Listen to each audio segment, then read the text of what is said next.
So we're here to watch the Winged Wonders bird show. Heard it's really good, so we'll check it out. You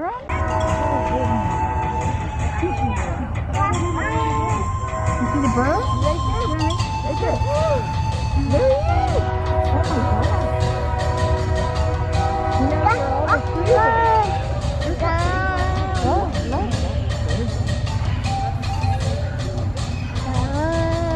There he is.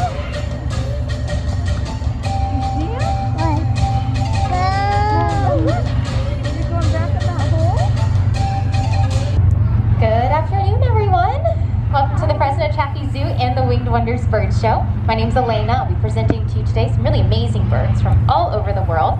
But before we get started, I want to tell you all, this is a free flight natural behavior bird show. So what that means is we don't clip any of our birds' wings. They all are fully capable of flight, and many of them will be flying in the show in one way or another. However, that does mean that you could have a bird flying over the top of your head at any point during our show. So it's really important that we follow some safety rules just to make sure that everything goes nice and smooth. Well, we're going to get started with a really adorable little bird of prey. He flies really fast and really close to everybody. It's something that a lot of birds do. It's called ground effect. As they fly over solid objects, they bat their wings down. It pushes air off those solid objects and then lifts, gives them a little bit of lift as they fly. So they tend to fly really close. So we want everybody to be seated and hands down for... Now, Harris hawks are a species that can be found in the desert areas of the northern part of Mexico, as well as the southern part of the United States, including the most southern tip of California. And as he flies down here, you get to see how close he does fly to the bleachers and to your head. He's super fast. Wow. Really impressive bird in flight. We also think he kind of enjoys it a little bit. So these birds actually struggle in the wild due to habitat loss as well as due to poaching. They're thought to be chicken hawks, and well, there's no such thing as a chicken hawk, and a bird like Ripley wouldn't be able to catch anything much larger than a gopher, maybe a ground squirrel if he's feeling lucky. He's an excellent gopher catcher here at our bird show though. But these guys are actually unique among birds of prey that they will work together in the wild to hunt things that one bird wouldn't be able to catch on his own. So like I said, he's really great at catching those gophers, but if he can work together with other species or with other members of his family group, then they can catch things like jackrabbits or hares, which would easily outweigh a bird like Ripley by a couple of pounds because he's only about 1.5 pounds. These guys do some fun behaviors where they literally will stack on top of each other out there in those desert areas. Not a lot of perching, so they'll stand on each other's backs and get a nice view. But that was Ripley, our Harris's hawk. Thank you. But now we're going to go on to a fan favorite. How many out there have heard of the wise old owl? Anyone? A couple of us heard of the wise old owl? Yeah. It's a pretty common saying, something a lot of us have heard. Well, I hate to break it to you, owls are not that smart. They're probably one of our least wise or least intelligent birds that we work with here at our bird show.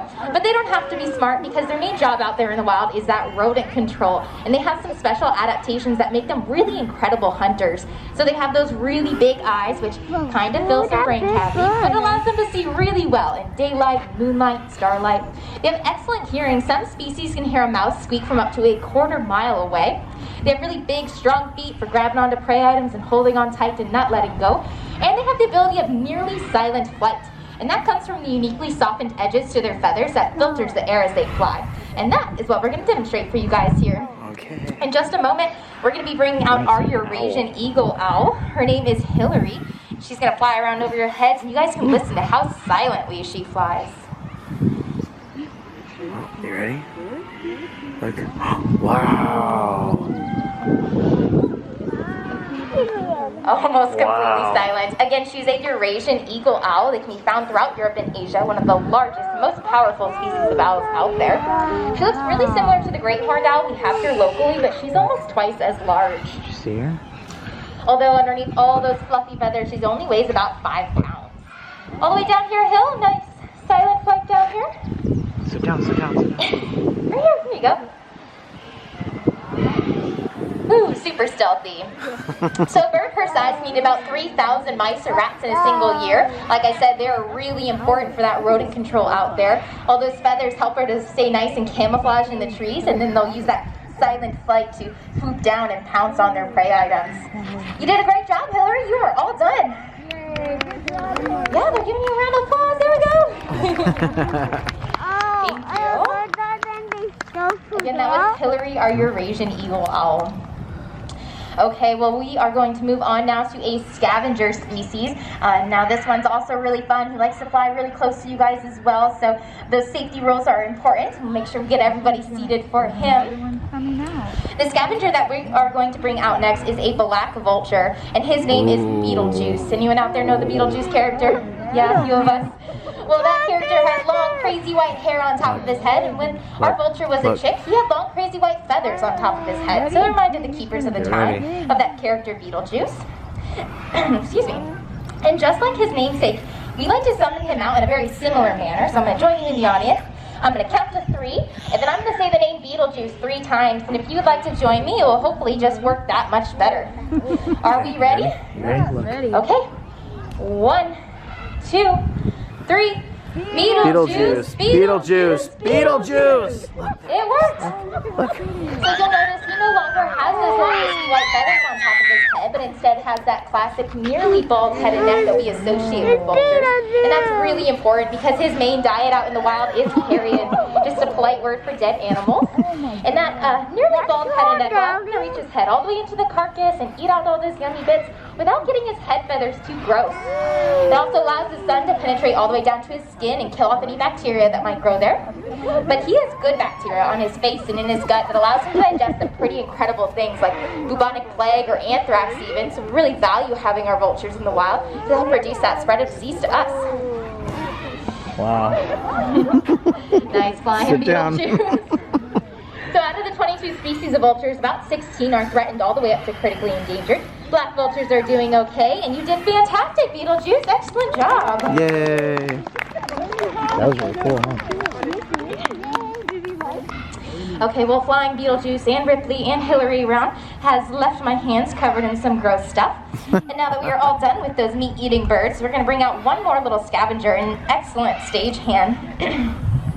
Her name is Isabella, or Izzy for short, and she likes to come out here and also give us a nice conservation message as well, which is just to take our trash or litter that you might find on the ground and to put it in the proper receptacle. Where does that go, Iz? It goes in the trash can. Very nice. Again, that is something really simple that we all can do. Looks like there's one here from earlier. Something really simple that we all can do that helps the environment, just to take trash or litter you might find on the ground and put it in the proper receptacle. Sometimes animals might see trash and think it's something they can eat. That's not great for them. But it's also not aesthetically pleasing for us either. So we really want to pick up after ourselves for all of our sakes and all the animals out there as well. Okay, well, we're going to go on now to the sibling pair that I had promised from earlier. She is an omnivore and a really impressive bird in flight. You met Rex, the East African crown crane that flew across the stage. Well, her sister Sarah lives with us as well. Oh, wow. And these birds are so impressive in flight. And you folks in this direction, if you feel any urge to duck as she flies over you, you go ahead and duck. That's a good urge to have. So they get that name, East African crown crane, as you can see from that beautiful golden tuft of feathers on top of their head. That's thought to aid them in camouflage out there in Africa. You can imagine if she's in some tall, dry grasses that perhaps that tuft of feathers might help her to blend in. But that's just a thought, because these guys also do some display dances where they bob their heads, they put their wings out, they get really big and social within their flock. So perhaps it's just for display.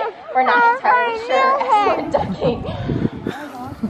So these cranes are unique among cranes. They have a specially well-adapted back toe that allows her to perch and roost in trees, keep herself up off the ground away from predators. However, she still would nest on the ground, so to keep those predators away from her young ones, she would do that display dance. She'd bob her head, put her wings out, get big, distracting, and lure those predators away. And then eventually she could just run off and fly into a tree. So I did mention she is an omnivore. She's eating things on both the meat and veggie side of the menu. So while she might eat some grasses and grains and seeds, she also might eat a small snake, a lizard, a fish, a frog. They're really opportunistic feeders out there. Not going to pass over something she can get her mouth on. And she really loves super worms here with us at our bird show. Okay, I'm all done with treats. You are off. Want to show off your wingspan again? Oh yeah, nearly 7-foot wingspan on that bird. Thank you. In just a moment, we're going to be bringing out a really cute little guy. He is a lesser sulfur-crested cockatoo, a very long name for a very small bird. And his name is Goofy. Give away and say hello. Very nice.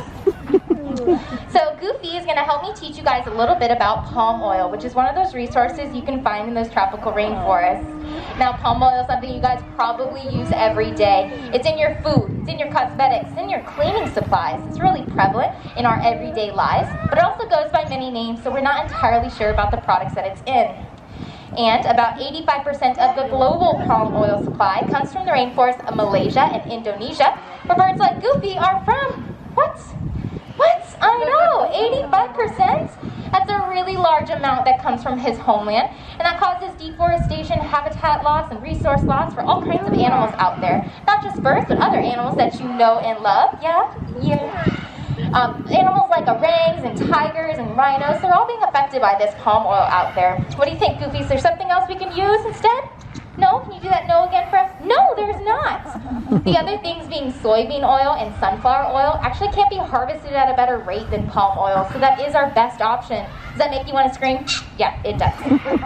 And thank you guys. Just by coming to the Fresno Chaffee Zoo today, part of your ticket or part of your membership goes into our conservation fund that we have here, and that supports many programs all over the world, helping out all kinds of animals, not just birds. I mentioned the California Condor one they're already helping out with, but we help out with many other projects. I'm not sure how many of you guys know the freezes that have been going on in Texas, but we donated a significant amount of money to help out all those sea turtles, to help get those guys back out into the wild again. And your donations also help birds like Bubba and Baggy. These are also lesser sulfur crested cockatoos found in those rainforests of Indonesia. Again, they suffer from that habitat loss as well as the illegal pet trade as well. Buddy, how are you? Thank you so much. Thanks. Bye. Say bye. Hi. Stay here. Stay here. You want to say bye? And say bye. She's chewing first. All right, bye. Because she's polite. Bye. See? Bye. Bye. Bye. Bye. Bye. Bye.